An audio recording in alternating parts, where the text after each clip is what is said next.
Hello दोस्तों, स्वागत है आपका मेरे चैनल हिंदी हॉरर स्टोरीज़ में।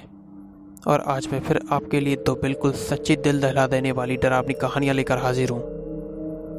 दोस्तों, आज की हमारी पहली कहानी प्रीतम जी की है और अब हम ये कहानी प्रीतम जी के पॉइंट ऑफ व्यू से सुनेंगे।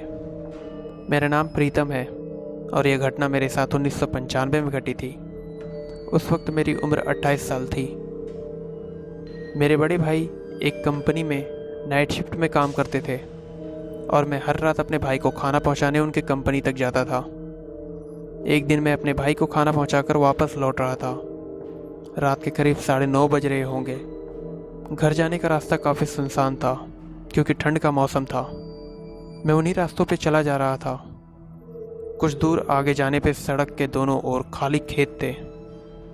जैसे ही मैं उन खेतों के बीच जा रहा था कि तभी अचानक से मुझे काफ़ी ज़्यादा ठंड लगने लगी।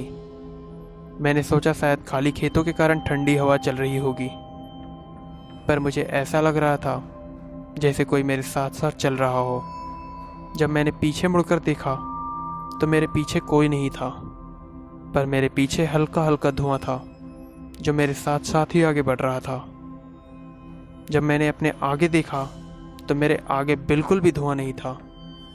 अब मुझे थोड़ा थोड़ा डर लग रहा था और अब मैं मन ही मन सोच रहा था कि आज मैं बहुत बुरे चक्कर में फंसा हूँ। मैंने सोचा कि मैं यहाँ से सीधा भाग के अपने घर जाऊँगा और पीछे बिल्कुल भी मुड़ूंगा नहीं, और मैं वहाँ से बहुत तेज़ भागने लगा। पर थोड़ी दूर जाने पे मुझे अब बहुत ही थकावट महसूस होने लगी और मेरे पैर भारी होने लगे। मुझे लग रहा था कि ये इस आत्मा का ही किया धरा है। फिर मैंने अपने मन में भगवान को याद किया और मेरे पैर हल्के हो गए, जिसके बाद मैं वहाँ से भाग के सीधा अपने घर पहुँच गया। अगले दिन मुझे काफ़ी तेज़ बुखार आ गया था, शायद उस आत्मा के कारण, पर उस घटना का डरावना एहसास आज भी मेरे मन में है। तो दोस्तों, ये थी हमारी पहली कहानी और अब हम अपनी दूसरी कहानी की ओर आते हैं। दोस्तों, ये कहानी आदित्य पांडे जी की है।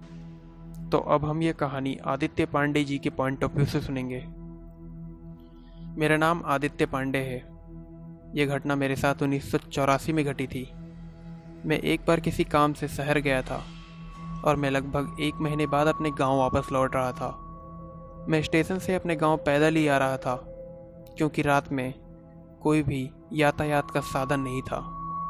रात का समय था और सुनसान सड़कें थी। मैं उन कच्चे गड्ढे भरे रास्तों से होकर गुजर रहा था। उसी सड़क के किनारे पे एक खजूर का पेड़ था, पर इस बार जब मैं आ रहा था तो मैंने देखा कि वो पेड़ सूखा था और वो पेड़ बीच से टूटा हुआ था। जैसे जैसे मैं उस पेड़ के पास पहुंच रहा था, मुझे ऐसा लग रहा था जैसे वो पेड़ छोटा बड़ा हो रहा था। मुझे अब डर लग रहा था, तो मैंने सड़क पे पड़ा एक बड़ा पत्थर उठा लिया और मैंने ये सोच लिया कि कुछ भी उल्टा सीधा हुआ तो मैं ये पत्थर उस पेड़ पे चला दूंगा। जैसे ही मैं उस पेड़ के पास पहुंचा, न जाने क्यों मैं बहुत घबरा सा गया और मैंने वो पत्थर उस पेड़ पे खींच के मारा। वो पेड़ हल्का हिल गया और अचानक उस सूखे पेड़ से एक भयानक काली परछाई मुझ पे कूदी, पर वो मुझे छू नहीं पाया।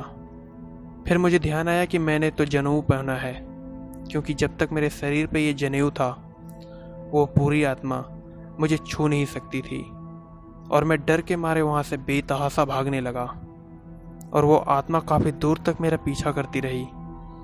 पर जब तक मैं अपने घर नहीं पहुँच गया, उस आत्मा ने मेरा पीछा नहीं छोड़ा था। ये एक ऐसा डरावना एहसास था जो मुझे आज भी बहुत डरा देता है। तो दोस्तों, आपको हमारी स्टोरी कैसी लगी कमेंट्स में ज़रूर बताएं और हमारी वीडियो को लाइक और शेयर करें और हमारे चैनल को सब्सक्राइब करके बेल आइकन को ज़रूर दबाएं।